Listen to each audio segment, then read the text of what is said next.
పవన్ కళ్యాణ్ గారు రాష్ట్రంలో 70 లక్షల మంది పైగా ఉన్న కాపులకి న్యాయం చేయగలుగుతారా లేదు? ఇప్పుడు కాపులదైతే కాదన్నారు, కానీ ఓసీ క్యాడర్ లో అధికంగా ఉన్న కమ్యూనిటీలో కాపులే మెయిన్. మరి ఈరోజు డిప్యూటీ సీఎం అయ్యారు. కాపులు వద్దు, ఆ కమ్యూనిటీ వద్దన్నా మొన్న ఎలక్షన్ కి కాపులందరూ ఒకటై పవన్ కళ్యాణ్ గారికి సపోర్ట్ చేశారు. మరి 70 లక్షల మంది కాపులకి న్యాయం ఏ విధంగా రిజర్వేషన్ పరిధిలో జరుగుతుందో? గతంలో కాపులు రిజర్వేషన్ మీద చంద్రబాబు నాయుడు గారును రాజశేఖర రెడ్డి మీద ఒక అపోహలు అన్ని ఉన్నాయి. మరి ఆ కోణంలో అది తప్పనిసరి వద్దన్న కమ్యూనిటీ అదే మన గెలిపించింది, కాపులు బాగా ఇన్వాల్వ్ అయ్యారని మాట అనేది బాగా వినబడుతుంది. మొత్తం గ్రూపుల్లో జరిగినది వాస్తవంగా కనబడుతుంది. అలాంటప్పుడు 40 లక్షల మంది కాపులకి పవన్ కళ్యాణ్ గారు న్యాయం చేయగలుగుతారా? ఈ రోజు మీరు అన్నట్టు సపోర్ట్ చేశారు, ప్రజలందరూ సపోర్ట్ చేశారు. ఒక్క కాపు కమ్యూనిటీ అని కాదు. ఈ రోజు మీరు చూస్తే ప్రతి నియోజకవర్గంలో భారీ మెజారిటీ వచ్చింది. భారీ మెజారిటీ వచ్చిందంటే అన్ని కులాలు అన్ని కలిస్తేనే ఈ రోజు అంత మెజారిటీ వచ్చింది. కానీ మీరు అంటున్నారు కనుక కాపులు ఎక్కువ సపోర్ట్ చేశారండి, బయట తెలుస్తుంది మాకని. కాపులనే కాదండి, ఈ రోజు ముస్లిమ్స్ అనే కాదు, ఇంకొకటనే కాదు, అందరికీ కూడా వాళ్లకున్న పరిధిలో ప్రభుత్వాలు మాట్లాడి కూటమి ప్రభుత్వం ఏ డెసిషన్ తీసుకుంటే వాళ్ళకి జరగాలి మంచి అనేది ఖచ్చితంగా పవన్ కళ్యాణ్ గారు ప్రపోజల్ చేస్తారు, దాన్ని జరిగేటట్టు కూడా చూస్తారు అనేది మాత్రం మేము నమ్ముతారు. న్యాయం అయితే జరుగుతుంది, ఖచ్చితంగా జరుగుతుంది. ఓకే. కాపుల ఆరాధ్య దైవం వంగనిమేటి మోహన రంగా గారి మర్డర్ ప్లాన్ లో అప్పటి ప్రభుత్వం హస్తం ఉందని మీరు భావిస్తున్నారా? ఈవెన్ నాకు ఆ టైంలో నాకు తెలీదు, భావిస్తున్నారు. ఇవన్నీ కూడా ఏంటంటే మా రాజకీయంలో బయటకు వచ్చిన మాటలు ఒకటి, అవి నాకు పెద్దగా దాని మీద ఎందుకంటే ఐడియా లేదనేది. ఆ టైంలో మేము లేము, బయటకు వచ్చింది మాత్రం ఒక రకంగా ఉండొచ్చు, జరిగింది ఇట్స్ టోటలీ నాకు తెలియని విషయాన్ని నేను పెద్దగా దాన్ని ప్రపోజ్ చేయదలుచుకోలేదు. తెలీదు ఎప్పుడో ఇది 2024 నుంచి వచ్చేది ఎప్పుడో 2029. రెడ్డి ఎవరో రాజు ఎవరో తెలియదు. మరి జనసేన అధినేత పవన్ కళ్యాణ్ గారు 29కి సింగిల్ గా ఇండివిజువల్ గా పోటీ చేయగలుగుతారని అనుకుంటున్నారా? వస్తారా బయట? చేయగలిగే సత్తా ఉన్నా కూడా ఆ రోజు రాజకీయ నేపథ్యంలో ఏ విధంగా వెళ్తే ప్రజలకు మళ్ళీ కూడా ఒకవేళ కూటమితోనే ఇంకా వెళ్తే డెవలప్మెంట్ ఉండొచ్చు అని అనుకుంటే అలా వెళ్తారు, లేదు ఇంకో రకంగా ఆ రోజున్న సిచ్యువేషన్ బట్టి ఆయన వేసే ప్లాను, ఇందాక చెప్పినట్టు వ్యూహం, అవన్నీ కూడా మళ్ళీ అప్పటికి మాట్లాడుకోవచ్చు. అప్పుడులో పవన్ కళ్యాణ్ గారు ఏ రకంగా వెళ్తే ప్రజలకి నేను న్యాయం చేయగలుగుతాను అని ఆయన నేపథ్యంలో ఆలోచించి ఆయన తీసుకున్న డెసిషన్ కి మేమందరం ఎప్పటికీ ఆయన వెనక. ఇక్కడ ఒక లాజిక్ ఉంది, మనం డిస్కషన్ లో మాట్లాడు. ఇప్పుడు పవన్ కళ్యాణ్ గారు 21 సీట్లు కంప్లీట్ గా గెలిచారు.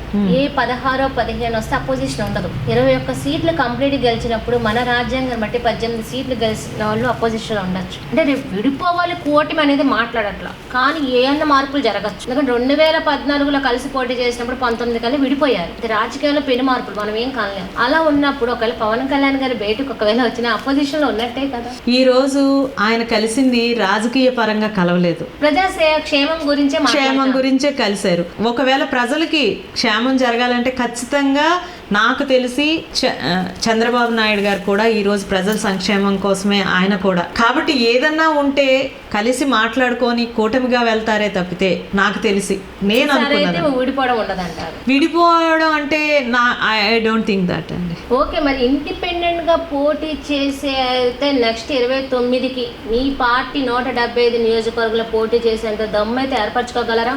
ఖచ్చితంగా ఏర్పరచుకుంటాం, ఖచ్చితంగా. ఎందుకంటే ఇప్పటికే నియోజకవర్గాల్లో జనసేన చాలా బలంగా ముందుకెళ్ళింది. అది ఎవరు చెప్పక్కర్లా. ఎందుకంటే ఇప్పుడు కూడా నేను పొన్నూరు నియోజకవర్గంలో నాకు ఇన్ కేస్ మీరు అన్నట్టు ఏది ఇన్ఛార్జ్ గా ఏదన్నా అఫీషియల్ గా లేకపోయినా ప్రతి ఫంక్షన్ కి, ప్రతి అకేషన్ కి, ప్రతి సమావేశానికి పిలవడం అయితే జరుగుతుంది. అప్పుడు నేను చూస్తుంటే అప్పటికి ఇప్పటికి చాలా డిఫరెన్స్. పెద్దలు, పిల్లలు, మహిళలు ప్రతి ఒక్కరిలో చేంజ్. సరే, ఒక మాట, ఇప్పుడు చంద్రబాబు నాయుడు గారు అధ్యక్షులుగా ఇప్పుడు సీఎం గా ఉన్నారు. రానున్న రోజుల్లో వారసత్వం పక్కన చూసుకుంటే నారా లోకేష్ గారు కూడా నాకు అన్నయ్య పవన్ కళ్యాణ్ గారు అంటున్నారు. మరి ఆ వారసత్వంగా అంటున్న చూసుకున్న కూటమిగా ఉంటే ఒకవేళ మరి నెక్స్ట్ సీఎం పవన్ కళ్యాణ్ గారు కూడా అయ్యే ఛాన్సెస్ ఉంటాయి కదా. మేము ఆశపడతాం, ఆశపడుతున్నారు. మేము ఖచ్చితంగా ఆశపడతాం. ఎందుకంటే మా లీడర్ ను కూడా మేము సీఎం గా చూడాలనుకుంటాం. ఇదేమి అత్యాశ కాదు, ఆశపడటం మాత్రం. చంద్రబాబు నాయుడు ఏజెడ్ కు ముందుకు వెళ్తున్నారు. నరేంద్ర మోడీ గారి కంటే 2 years పెద్దవాళ్ళే అనుకుంటా, లేదా చిన్నవాళ్ళు అన్నది గుర్తు రావట్లేదు. అయితే చూసుకుంటే మరి వారసత్వం చూసుకుంటే నారా లోకేష్ గారు ఉన్నారు కదా. వారసత్వ రాజకీయాలకి స్వస్తి పలుకుతున్నామని మా పవన్ కళ్యాణ్ గారు చాలా క్లియర్ గా చెప్పేశారు. లేదు, అసలు వారసత్వ రాజకీయం కాదండి.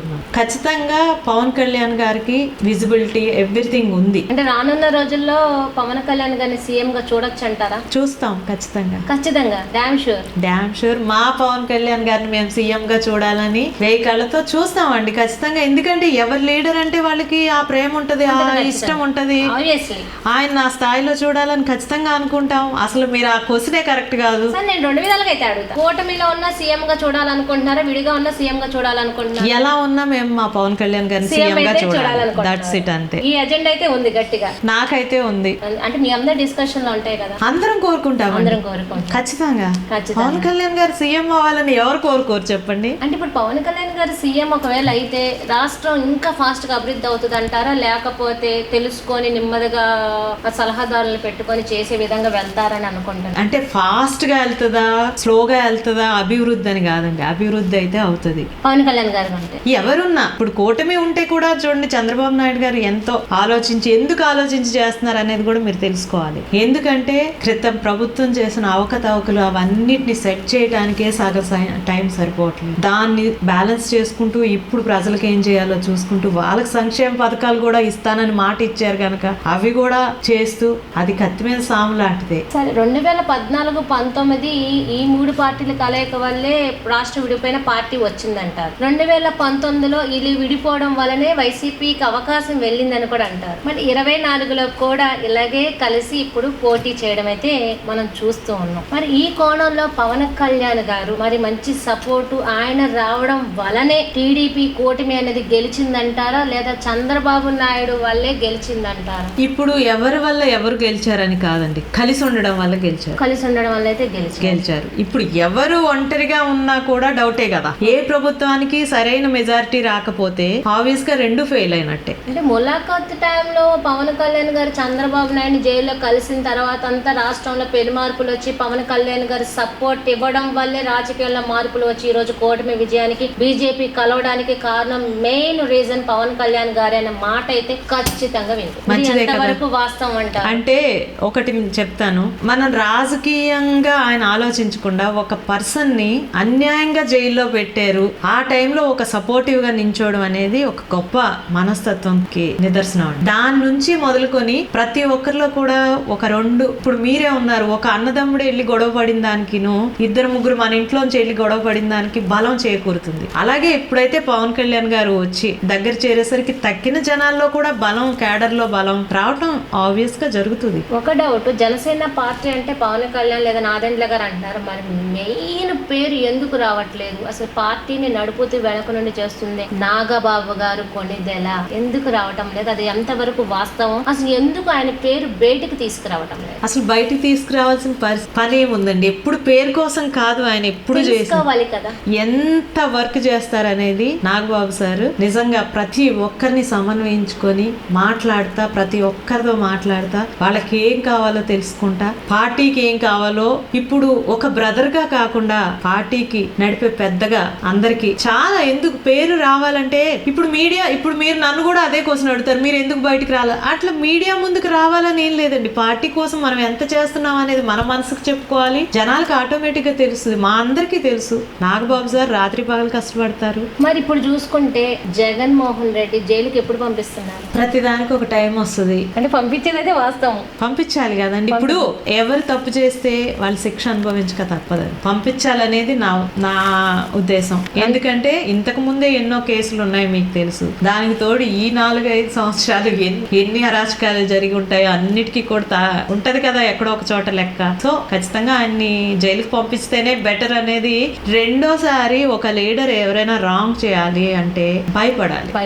శిక్ష అయితే తప్పదు. శిక్ష పడితేనే కదా మనకి రేపొద్దున ఎన్ని తప్పులు చేసినా నేను లీడర్ గా ఎదుగుతాను చేస్తానంటే అర్థం ఏంటండి? మళ్ళీ ఇంకోసారి అవకాశం ఇచ్చినట్టు అంటారు. ఖచ్చితంగా. 2019-24లో నిజంగా గంజాయి డ్రగ్స్ అనేది ఆంధ్రప్రదేశ్ లో నిజంగానే గట్టిగా రన్నింగ్ అయ్యాయండి. దానికి మేము చాలా చోట్ల కూడా మహిళలుగా చాలా చోట్ల ఈ గంజాయి తీసుకోవటం వల్ల ఒక నిజంగా చెప్పకూడదు కానీ ఒక ఏజ్ తో సంబంధం లేకుండా కూడా కొన్ని అరాచకాలు జరిగినాయి. ఈవెన్ వినుకొండలో మాకు తెలిసి మేము వెళ్ళాం ఒక మహిళ దగ్గరికి. ఆవిడ 75-80 years పర్సన్ లేడీ. ఈ గంజాయి మత్తులో చేసే అరాచకం అలాంటి మహిళను కూడా వదల అఘాయిత్యం జరిగింది, అత్యాచారం చేశారు. అంటే ఇంకా ఆ రోజు తెలియదు వాళ్ళకైతే, తెలీదు ఆ గంజాయి అనేది నిజంగా.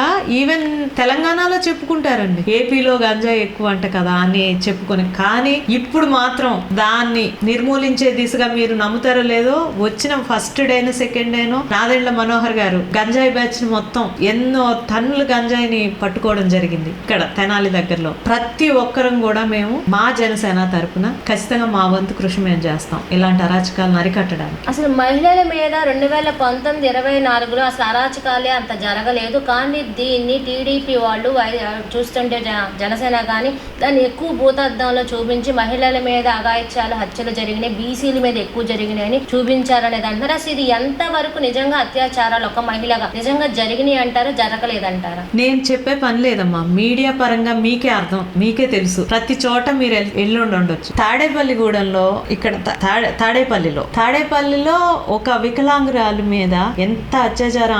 ఆయన ప్యాలెస్ పక్కనే కనీసం వచ్చి ఎప్పుడైనా నేను శిక్షిస్తాను, ఆ నేరస్తుడిని పట్టుకుంటామని ఒక భరోసా ఒక మహిళలకు ఇచ్చారు ఆయన. ఒక హోమ్ మినిస్టర్ వచ్చి మాట్లాడిందా?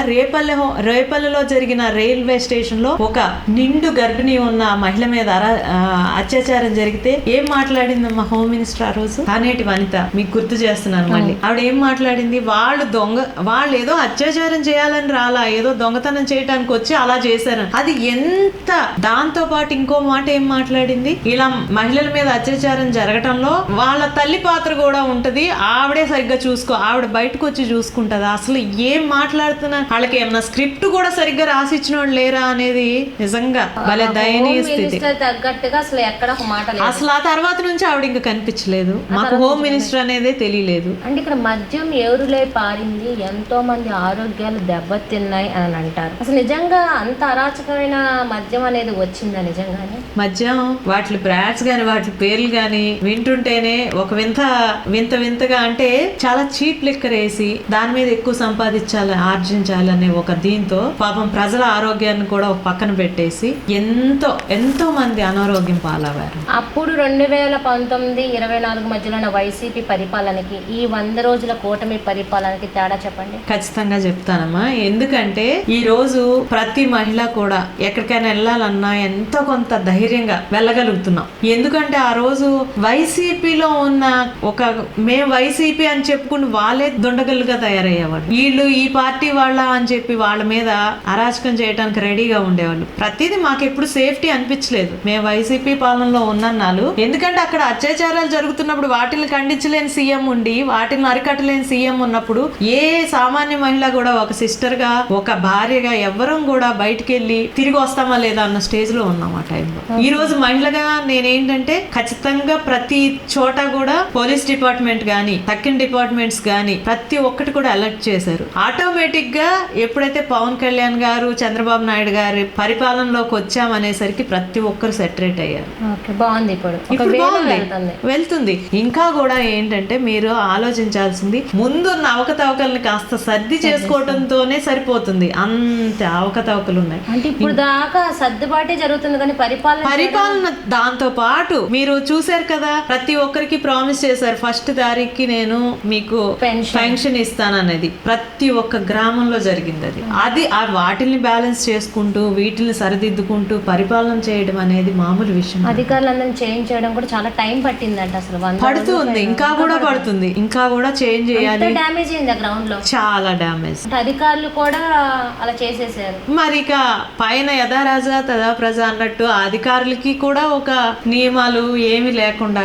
మీరు పవన్ కళ్యాణ్ గారి అభిమానం అనుకోవచ్చు, ఆయన సిద్ధాంతాలని తీసుకుని ఒక వారసత్వం అనొచ్చు. అసెంబ్లీలో గతంలో పవన్ కళ్యాణ్ గారిని పార్లమెంట్ అసెంబ్లీ గేట్ కూడా తాకనేమో అన్నప్పుడు ఈ రోజున పవన్ కళ్యాణ్ గారు మరి దాటారు. ఇలాంటి వాటికి అన్న వాళ్ళకి మీ స్పందన ఏంటి? మీరు మీరు కౌంటర్ అలా ఇవ్వబోతున్నారు? అసలు అలాంటి వాళ్ళకి వాళ్ళ జీవితం ఇప్పుడు ఏమవుతుందో తెలీదు. అలాంటి రోజా ఈ రోజు కనీసం ఎక్కడన్నా కనిపిస్తుందా?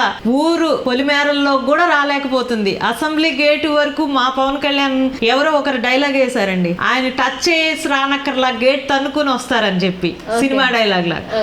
అట్లనే ఈ రోజు ఆయన ఒక ప్రపంచనాన్ని సృష్టిస్తే వీళ్ళు ఎక్కడ పొలిమేరల్లో కూడా ఏ ప్రాంతంలో కూడా రోజా లాంటి ఒక చెప్పుకోవడానికే ఒక మహిళ అని చెప్పుకోవడానికే మాకందరికి కూడా నిజంగా సిగ్గుచేటండి. అలాంటి మహిళలు ఉన్నందుకు మాకు రాజకీయాల్లో అలాంటి మహిళ ఈ రోజు ఎక్కడైనా ఒక్కసారి కనిపిస్తుందేమో రమ్మనండి, మేము చూపిస్తాం. గేట్ తోసుకొని వెళ్తామో, తన్నుకొని వెళ్తామో, టచ్ చేసి వెళ్తామో.